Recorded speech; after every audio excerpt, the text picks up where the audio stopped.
Mpango yetu ya kuzalisha chakula katika taifa letu la Kenya ni tuhakikishe vile neno la Mungu inatuambia tupate chakula, tuweze kila Mkenya aweze kulisha familia yake.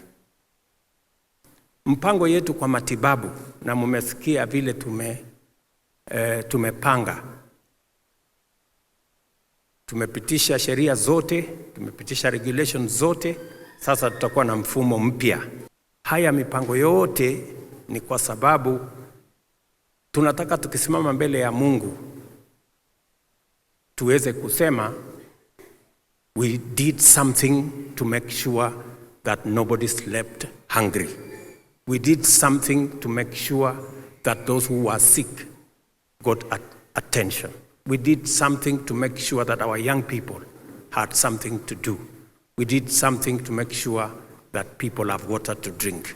It is in the plan of God. Katika hii harakati ya kujenga, tutakuwa na watu wengi ambao hawaoni mahali tunaenda, lakini baadaye watakuja kuelewa where we are going. I have absolutely no issue with whatever is being said left, right, and center. My focus is to make sure that we change our country. And I am very clear, my brother Bishop, in my mind. Mungu hajanijalia niwe rais wa Kenya ati kujaza nafasi ya mtu kuitwa rais, ama ati ndio nipate mshahara, nipate kazi. Hapana. Mungu amenipatia hii nafasi nibadilishe Kenya. And I intend to do it.